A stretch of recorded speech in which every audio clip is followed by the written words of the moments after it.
Assalamualaikum warahmatullahi wabarakatuh. Assalamualaikum. Afwan Buya, izin bertanya. Kalau tinggal di negeri non-muslim, apakah tetap wajib untuk sholat 5 waktu berjamaah bagi laki-laki? Karena di daerah tersebut ada satu masjid, untuk jaraknya sekiranya jalan kaki sekitar 25 menit. Dan apakah ada solusinya agar tetap mendapatkan pahala sholat jamaah? Dan maaf Buya, ada pertanyaan yang masih berkaitan dengan tema tersebut, kami akan membacakan juga pertanyaannya. Assalamualaikum warahmatullahi wabarakatuh. Assalam. Saya ingin bertanya dan mungkin pertanyaan ini sekaligus mewakili teman-teman muslim, terutama WNI yang sedang mempunyai tugas di sini. Pertanyaannya adalah, bagaimana hukum sholat Jumat bagi mahasiswa yang sedang kuliah di negara non-muslim dan jadwal kuliahnya selalu bertabrakan dengan sholat Jumat, sedangkan jarak asrama ke masjid sekitar 1 jam kurang, dan hal ini selalu berulang Buya. Apakah bisa kita meninggalkan sholat Jumat sampai waktu lulus kuliah, lalu jika masjidnya dekat dan permasalahannya hanya bertabrakan waktu kuliah, bagaimana? Mungkin pertanyaan ini mewakili kawan saya yang kondisinya demikian. Karena di dalam pikiran saya, kami belajar di sini untuk membawa ilmu walaupun bukan ilmu agama yang akan kami turunkan dan kami amalkan di tanah air, terutama bagi kemajuan Islam di tanah air. Jadi, jika ada kendala seperti demikian, manakah yang utama? Sholat Jumat yang jelas untuk ibadah atau tolabul ilmi yang juga untuk kemajuan peradaban Islam? Syukran Buya, wassalamualaikum warahmatullahi wabarakatuh. Waalaikumsalam warahmatullahi wabarakatuh. Dari 2 pertanyaan kami sanjung yang punya pertanyaan serupa. Dan itu yang kami rindu, kami perlukan, rasa itu ada pada semua saudara-saudari yang berada di tempat seperti itu. Kerinduan untuk menegakkan, untuk menjalankan perintah Allah. Menyadari bahwasanya tempatnya adalah tempat yang susah untuk beribadah, rindu menjalankan perintah Allah, menyadari tempatnya seperti itu. Kemudian juga bercita-cita mulia untuk mengangkat Islam dengan ilmu-ilmu yang diambil di negeri-negeri tersebut. Itu yang kami harap ada di hati anak-anak kami semua yang ada di negeri-negeri seperti itu, yang belajar di luar negeri sana. Harus ada di hatimu, wahai anak-anakku semuanya, mahasiswa-mahasiswi, adalah kerinduan bagaimana menjalankan perintah Allah di tempat tersebut. Termasuk menjauhi larangan. Kemudian bercita-cita untuk bermanfaat di negeri, untuk mengangkat Islam. Karena kalian sudah terlanjur masuk di situ. Kalau ada pilihan, tentu pilihannya adalah ambil tempat belajar yang bisa sampai kepada target, tapi di tempat yang aman. Kan begitu pilihan yang pertama. Cuman kalian sudah berada di tempat tersebut. Sehingga langkah pertama atau yang pertama harus kalian lakukan adalah kalian harus berpikir bagaimana menjaga diri dan menjaga komunitas kaum muslimin yang ada di tempat tersebut di dalam kebaikan seperti yang sudah kalian tanyakan. Jadi jaga diri, biarpun di lingkungan keruh, kotor, tapi kalian tetap dalam kebaikan. Menjauhi kemaksiatan, alangkah dahsyatnya itu. Istimewa kalau kalian bisa menjaga seperti itu. Ketulusan itu yang menjadikan kalian bisa melakukan itu. Tapi sebaiknya kalau orang tidak tulus, biarpun katanya di lingkungan kebaikan, seperti tadi kita sebutkan, ternyata melakukan kejahatan, kekotoran dengan kedok kebaikan yang dihadirkan. Kalian sebaliknya. Dalam lingkungan yang seperti itu, lingkungan kiri kanan non-muslim, akan tapi kalian menjaga iman kalian, menjaga mata kalian, akhlak kalian, berpikir untuk bisa terus melaksanakan ibadah. Kemudian ingin pulang bermanfaat. Baik tadi yang cari rezeki, kerja, atau yang sekolah. Kemudian, masalah sholat jamaah. Kami rindu anak-anak seperti itu. Kadang orang rumahnya samping masjid aja, di negeri ini nggak pengen sholat berjamaah. Barangkali pertanyaanmu itu anak soleh, ini pukulan bagi orang yang males. Kalian di tempat semacam itu masih berpikir, hebat sekali hatimu nak. Kalau mahasiswa kan namanya anak-anak, tidak apa-apa anak-anakku semuanya. Hah? Hebat sekali hatimu. Ada orang samping masjid gak pernah sholat di masjid. Bahkan pengurus masjid waktu qomat dia nongkrong. Nonton YouTube barangkali. Allah. Bahkan mungkin di sebuah lingkungan pesantren katanya. Bisa jadi dia seorang ustadz, tapi tidak ada kerinduan untuk sholat di masjid. Bisa jadi semacam itu. Hebat sekali kamu nak. Hebat sekali dirimu. Di lingkungan begitu masih berpikir tentang sholat jamaah. Yang satu lagi bicara tentang sholat Jumat. Allah. Kemudian Buya jelaskan tentang hukum sholat berjamaah. Sholat berjamaah adalah menurut ulama. Ini wawasan bagimu. Sehingga kalian di saat meninggalkan atau melakukannya dengan ilmu. Melakukan sholat berjamaah menurut madhab Syafi'i yang dikukuhkan tentunya. Begitu juga madhab Imam Abu Hanifah, madhab Imam Malik, bahwasanya madhab Syafi'i sholat berjamaah adalah fardu kifayah. Sebagian mengatakan sunnah muakkadah. Fardu kifayah itu kalau sudah ada yang melakukannya, kita tidak wajib melakukan sholat jamaah. Selagi di masjid itu sudah ada yang melaksanakannya, kita tidak wajib melakukan sholat berjamaah. Kita bisa sholat sendiri-sendiri. Kalau sunnah muakkadah, sunnah yang dikukuhkan, kita tidak sholat berjamaah pun tidak dosa. Ini pendapat para ulama. Barangkali kalian mendengar pendapat madhab Imam Ahmad ibn Hanbal yang mengatakan sholat berjamaah adalah fardu dan sifatnya adalah ain, orang per orang. Maka kalau sholat fardu kita harus berjamaah. Itu menurut madhab Imam Ahmad ibn Hanbal. Jadi mungkin barangkali kalian selama ini mendengar pembekalan dari orang-orang yang ikuti madhab Hambali sehingga menjadikan kalian berpikir bahwasanya sholat jamaah menjadi sebuah keharusan. Dan dalam madhab Imam Syafi'i sudah banyak yang mengarah kepada pendapat itu. Jangan sampai kita ketinggalan sholat berjamaah. Jadi karena keadaannya seperti yang kalian temui, maka sholat berjamaah tidak wajib bagi Anda menurut jumhur ulama. Tidak wajib aini, tidak orang per orang. Jadi kalian bisa melakukan sholat berjamaah tidak harus di masjid. Kalian bisa melakukan di kantor kalian, dengan teman-teman kalian satu kantor 5-6 orang, malah suasana lebih dahsyat, lebih indah. Tanpa harus memaksakan beberapa menit berjalan, mungkin akan mengganggu tugas kerja kalian. Ini pendapat a'immah. Kemudian bagi kalian, dan tidak perlu kalian kekeh, mungkin kalian selama ini mengambil pendapat Imam Ahmad bin Hanbal. Dalam keadaan seperti itu kalian tidak perlu kekeh dengan ini sehingga menjadi orang yang biasa meninggalkan keharaman. Kan bahayanya kan mental, bahayanya hati. Mengetahui itu harus, sementara kita sering meninggalkannya, maka kita sudah biasa menantang Allah. Lebih baik diberitahu bahasanya, tidak wajib bagimu. Tapi hebat kalau kau berusaha untuk melakukannya. Kemudian itu kan masalah kerinduan, masalah sholat berjamaah akan dilipat gandakan oleh Allah pahalanya. Ini kan kerinduan, masa orang rindu akhirat mendengar berita sholat jamaah dilipat gandakan, kok gak seneng sholat berjamaah, itu ada apa? Nah, maka kalian bisa melakukan sholat berjamaah di tempat belajar kalian atau tempat kerja kalian. Buat grup di situ. Tempat ngeler terpal aja, subhanallah. Bilang sama bos, kami tidak akan mengambil waktu lebih, hanya waktu 10 menit untuk sholat berjamaah. Indah sekali. Janjian sambil sudah waktunya, sudah WA, sholat jamaah. Tidak harus pergi ke masjid yang perjalanannya adalah sampai bermenit-menit tadi. Sebab kalau sudah setengah jam itu, selagi di negeri maju itu biasanya jauh sekali itu. Karena nggak ada macet, nggak ada ini. Kalau setengah jam di Jakarta barangkali tetangga itu. Ya, okay? Nah, itu. Kemudian tentang sholat Jumat. Ini harus ada ilmunya. Sepertinya gini loh ya. Anak-anakku mahasiswa yang rindu kepada Allah seperti kalian ini. Kami bangga mikir sholat Jumat. Kita pernah juga ke Korea waktu itu. Ada satu teman-teman di sana melakukan sholat Jumat itu ternyata pergi ke tempat 1,5 jam.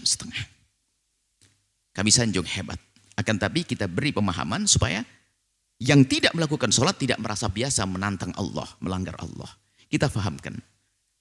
Bagi orang yang mukim itu niat tinggal di sebuah tempat melebihi daripada 4 hari, selain hari keluar dan masuk. Maksudnya artinya kalau sudah mukim di Jepang, di Korea, ini kan berarti kan lebih dari 4 hari, oke lah. Seorang yang mukim, biarpun itu kampung bukan kampungmu, tapi tempat tinggalmu, maka kalian wajib melakukan Jumat jika, nah ini harus kalian pahami, jika ada masjid yang digunakan Jumatan di kampungmu.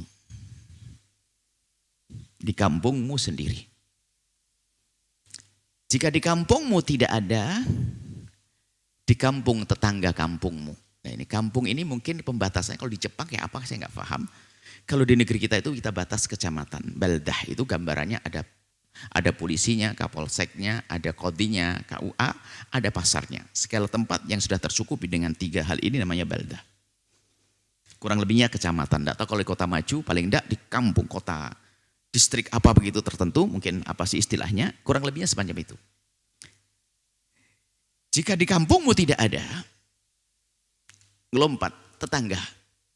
Tidak tahu istilah kampung atau kota kecilnya, bukan kota gede Jepang di misalnya Nagasa, atau kita belum tahu kota kurang lebihnya. Bukan Jakarta seutuhnya, oh enggak. Bukan Cirebon, Sulawesi, oh enggak, ada bagian-bagian kecamatan-kecamatan. Jika di kampungmu tidak ada, apakah ada yang di kampung sebelah kampungmu yang azannya terdengar tanpa mikrofon adzan biasa? Jika ternyata itu tidak ada, kalian tidak wajib Jumatan. Makanya saudara anak-anakku semuanya yang selama ini di Jepang ternyata harus melakukan sholat Jumat perjalanan sampai 1 jam. Allah memuliakanmu, Allah mengangkatmu, Allah memberikan pahala. Cuman kalian tidak perlu memaksakan seperti itu karena sesungguhnya tidak wajib bagimu. Dari tempat tinggalmu menuju sholat Jumat sampai 1 jam. Tidak wajib Jumatan pada hakikatnya. Tinggal kalian melakukan sholat zuhur berjamaah saja dengan istrimu, dengan temanmu, selesai. Harus kita beritahu bahwasanya itu tidak wajib. Supaya tidak merasa berdosa, terus sehingga orang merasa berdosa, akhirnya biasa berdosa. Akhirnya menjadi meninggalkan biasa. Aku sudah biasa nggak Jumatan. Padahal memang Jumatan tidak wajib bagi dia. Maka harus kita kasih tahu tidak wajib Jumatan bagi kalian. Kalian gambarkan sendiri di sana. Di sini loh kalau misalnya Buya di Cirebon pergi ke, anggap saja Buya orang Jawa Timur dulu, jangan orang tinggal Cirebon. Main ke Cirebon. Di Cirebon itu ada kecamatan Sumber. Kemudian kita tinggal di Sumber. Di Sumber nggak ada sholat Jumat. Bahkan kalau katakan itu tidak sampai sejauh itu, terlalu luas itu. Itu malah di Jepang nggak ada, adanya 1 jam. Adanya 1 jam. Sehingga mungkin bisa disimpulkan yang jauh-jauh begitu kamu tidak wajib Jumatan di Cirebon. Kecuali kamu hidup di tempat di situ ada masjidnya. Berarti kan masjidnya adalah dekat dengan tempat tinggalmu. Maka kalian wajib melakukan sholat Jumat di tempat tersebut karena itu lingkunganmu. Kurang lebihnya seperti itu. Jadi harus difahamkan, selagi tidak wajib ya jangan dikatakan wajib, menjadikan orang tersiksa. Jadi yang jauh-jauh seperti itu kalian tidak wajib melakukan Jumatan. Tapi kalau kalian memaksakan diri ingin bertemu dengan kawan-kawan kaum muslimin di sana, oh indah, baik, silaturahmi. Nah, Jumatannya dikosor sekali karena perjalanannya sampai 1,5 jam. Selagi Jumatannya 2 rakaat, zuhurnya asarnya 2 rakaat, pulang sudah kerja bebas. Enak semuanya, seperti itu ya. Jadi supaya ada pemahaman tentang sholat Jumat, kalau sholat Jumat iya wajib, tapi nanti ada udzur Jumatan. Ada orang yang tidak wajib Jumat. Termasuk kalian yang jauh tempat Jumatannya. Tempat tinggalmu nggak ada Jumatan. Sebelahnya nggak ada. Adanya jauh 1 jam. Setengah jam pun. Lah kalau di sini, di Cendang ini nggak ada masjid. Kemudian di Sumber sana juga nggak ada masjid. So, adanya di Pleret sana. Nggak wajib Jumatan kok. Nggak ada wajib Jumatan. Ya seperti itu. Jadi nanti ada batasan-batasan orang tidak wajib Jumatan. Tuh udurnya Jumatan. Nah, sengaja kami hadirkan agak panjang lebar. Supaya anak-anak soleh yang hatinya baik itu tetap terjaga. Sebab kalau tidak difahamkan begini akhirnya apa? Dia merasa nggak Jumatan, dosa, nggak Jumatan, dosa, terus males. Akhirnya nggak mikir dosa lagi, biasa melakukan Jumat. Akhirnya sudah merasa biasa meninggalkan Jumat, ya sudah saat zuhurnya sekalian. Itu bahaya sekali. Maka kita pastikan tidak wajib Jumatan bagimu, terus sholat zuhur yang khusyuk. Yang cepat, bisa langsung kerja, langsung kuliah. Nah, tadi kuliahnya kan pas Jumatan. Oh, memang tidak wajib Jumatan bagimu, soleh. Memang Jumatan tidak wajib bagimu, tempatnya jauh. Ya sudah, kamu tidak usah mikirkan, tetap belajar yang hebat, yang serius. Nanti sholat zuhur. Nah, seperti itu. Harus ini difahamkan supaya apa? Supaya hati tenang. Sebab ilmu itu penting. Semoga Allah menjaga kalian semuanya. Kami bangga dengan pertanyaan-pertanyaan dengan anak di luar negeri semacam itu. Dan kita menemukan suatu ketika. Setiap Jumat karena memang tidak punya ilmu. Tapi dibimbing oleh Allah untuk tetap menjadi baik. Sholat Jumat 1,5 jam. Berangkat Pak. Berangkat itu 1,5 jam. Bisa Jumatan. Tidak tahu waktu itu teman-teman di Jepang atau di mana begitu. Nah, ini seperti itu adalah sebuah kebaikan. Akan tapi Kalau diberi ilmu begini kan di saat meninggalkan tidak merasa kurang ajar kepada Allah. Kan begitu. Baik, ini saja, semoga Allah memberikan ilmu yang manfaat. Nah, kalau ingin lebih luasnya tentang a'dzarul jum'ati, coba dilihat di video-video ya tentang melakukan sholat Jumat. Apa sih sebab-sebab orang boleh meninggalkan Jumatan? Itu penting untuk diketahui agar kita tidak mewajibkan kepada orang yang tidak wajib. Yang tidak wajib jangan dikatakan wajib, nyeksa orang namanya. Ini saja, wallahu a'lam bishawab. Syukran jazilan Buya atas jawabannya. Baik, selanjutnya kami memberikan kesempatan kepada hadirin jamaah untuk bertanya langsung kepada guru kita tercinta Buya Yahya dengan satu orang satu pertanyaan, diawali dengan salam dan salawat. Kami mulai dari jamaah laki-laki.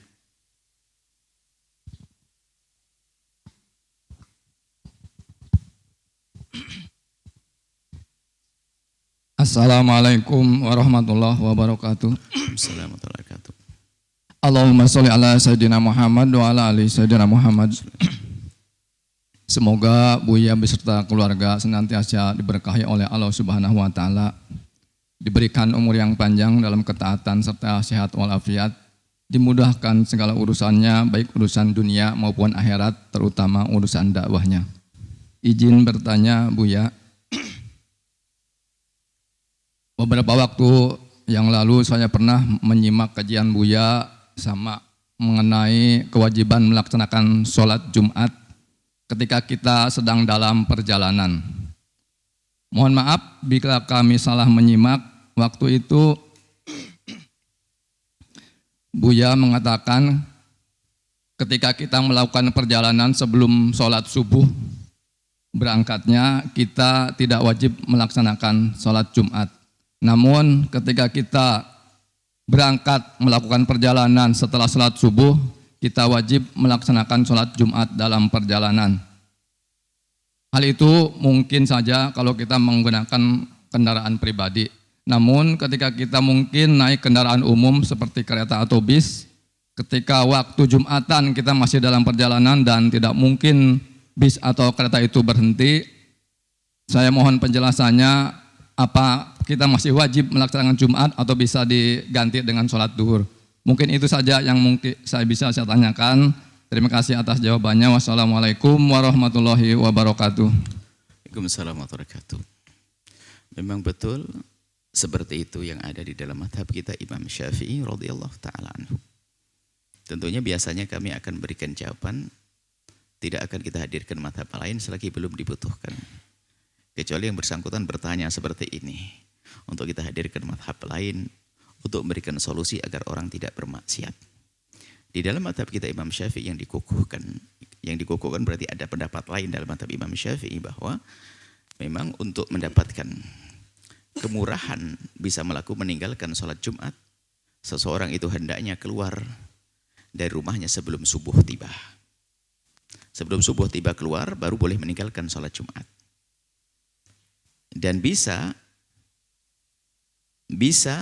setelah subuh, tapi golongan orang yang dia tidak bisa berjalan sendiri karena takut tertinggal rombongan. Bisa jadi kalau kita cari celah, Anda tidak bisa mengatur perjalanan Anda.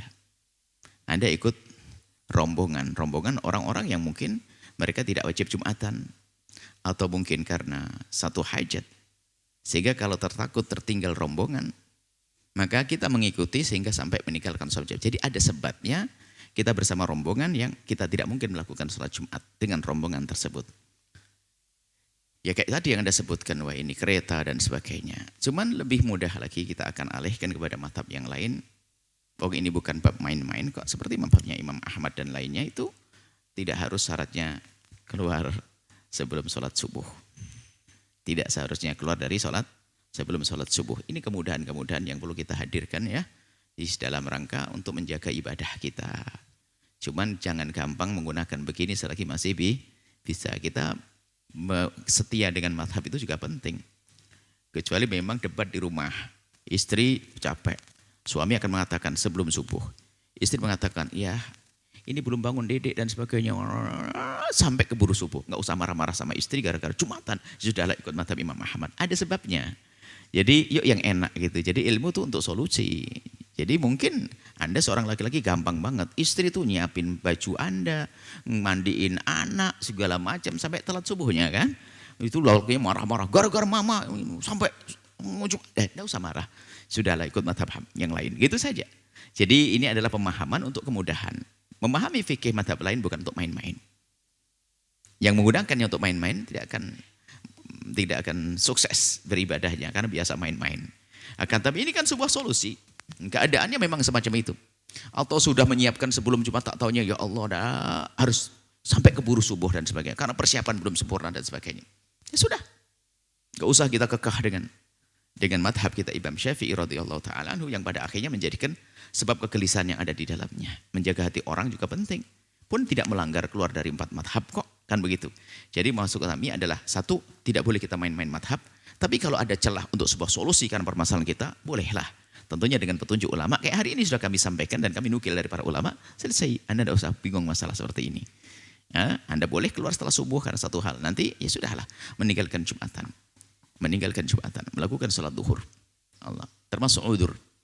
Ini yang harus kita hadirkan dalam rangka memudahkan kita beristiqomah dalam kebaikan. Terus menghindari keributan. Ini gara-gara salah paham bisa ribut loh. Istrinya bisa dimarahi sampai besok. Sampai pulang tuh dimarahi terus. Gara-gara Jumatannya, repot kan? Cari masjid susah kan? Wah ini sudah. Makanya kalau sudah ngaji begini kan enak. Sudah nggak ribut lagi sama istri. Ya sayang, ya Allah. Maafin ayah ya. Nggak bantu mandiin anak-anak sampai telat gak apa-apa. Yuk, nyantai. Jika mendapatkan Jumatan, Alhamdulillah. Ternyata ngejar gak dapat, ya sudah. Cari masjid sambil, nggak usah memaksa. Cari masjid, Alhamdulillah ada masjid. Pas, kalau tidak ada ya sudah. Begitu saja. Karena kita mengerti pemahaman para ulama. Ingat, bukan main-main, bukan sombong-sombongan. Bukan sombong-sombongan. Memahami ilmu madhab, tidak sombong-sombongan. Untuk solusi, untuk kemudahan. Itu saja, wallahu a'lam bishawab. Syukran jazilan Buya atas jawabannya. Baik, selanjutnya kami memberikan kesempatan kepada jamaah wanita untuk bertanya langsung kepada guru kita tercinta Buya Yahya dengan 1 orang 1 pertanyaan. Diawali dengan salam dan sholawat. Kami persilakan. Bismillahirrahmanirrahim. Assalamualaikum warahmatullahi wabarakatuh. Waalaikumsalam warahmatullahi wabarakatuh. Allahumma sholli ala Sayyidina Muhammad wa ala ali Sayyidina Muhammad. Semoga Buya senantiasa diberikan kesehatan, dimudahkan dalam segala urusannya, Amin, amin. begitupun keluarga dan para santri di Al-Bahjah. Amin. Izin bertanya Buya, bagaimana rambu-rambu seorang wanita di dalam memakai wewangian gitu, sedangkan wanita tersebut itu bekerja seperti sebagai guru, selalu berkomunikasi dengan orang lain gitu. Dan Uangnya? Iya, parfum seperti itu Bu ya. Uang atau parfum? Parfum. Minyak wangi? Nggih, minyak wangi seperti itu. Nah kan dalam Islam sendiri wanita sangat riskan dengan parfum tersebut, takut menimbulkan syahwat. Tapi di sisi lain dia selalu berkomunikasi dengan orang seperti menjadi guru dan sebagainya. Bagaimana Bu ya? Terima kasih. Assalamualaikum warahmatullahi wabarakatuh. Assalamualaikum warahmatullahi wabarakatuh. Diupayakan parfumnya seorang wanita adalah tersembunyi aromanya. Baru di saat dicium oleh suami baru tercium aroma wanginya. Tapi tidak akan tercium oleh orang lain. Ini begitu rambu-rambunya. Sehingga disebutkan yang keluar liyushim itu untuk menciumkan. Menciumkan itu adalah dengan kesengajaan. Yang dilarang adalah pasti tidak boleh ada tawar-menawar. Seorang perempuan sengaja mengenakan minyak wangi liyushimma raihata untuk menciumkan baunya kepada kaum laki-laki lain. Itu yang jelas tidak boleh. Kalau riwayat liyushim untuk menciumkan sengaja. Tahu di sana ada 4 laki-laki langsung dikeluarkan minyak wanginya. Nah, itu.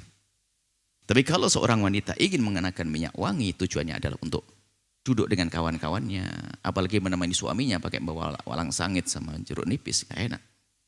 Sehingga dia mewakili dirinya. Lah kok suatu ketika keluar kok tercium oleh orang, ya kan? Memang dia menghindar, dia sudah dekat-dekat dengan laki-laki, tiba-tiba namanya kehidupan tercium. Maka Anda bukan menciumkan, tapi tercium. Tapi tetap harus kita waspada selagi keluar dan sebagainya, pakai minyak wangi yang aromanya tersembunyi. Tapi kalau kita misal untuk menyenangkan suami, apalagi duduk dengan kawan-kawan, putri semuanya, apalagi ngajar sebagai seorang ustadzah, murid-muridnya adalah murid yang baik, kadang-kadang mungkin putri-putri yang salaman dan sebagainya. Jangan sampai ustadzahnya bau jengkol. Ya kan begitu ya. Nah, tapi yang tidak boleh, ini harga mati yang harus pastikan bahwasanya itu yang tahu hati Anda sendiri. Tahu bahasanya, oh nanti ada Pak ini, ada Ustadz ini, itu yang menjadi dosa. Yang menjadi terkutuk. Sengaja, ada dia, ada ini, ada itu. Nah itu, Allah Maha tahu. Nah ini sudah tidak usah pura-pura kayak begini-begini, ini kan urusan pribadi. Bahkan kalau dia punya iman, wah tidak banyak laki-laki, enggak, saya tidak usah pakai. Pasti begitu kalau dia punya iman. Ini adalah kejujuran pribadi. Tapi kalau untuk niatnya santri yang kebayang bukan hanya masih kayak ini ustadzah. Niatnya adalah kelihatan sebab nyemprotin santri nanti anak-anak putri, anak-anak kecil pada salim. Jangan sampai sah-sah saja kok.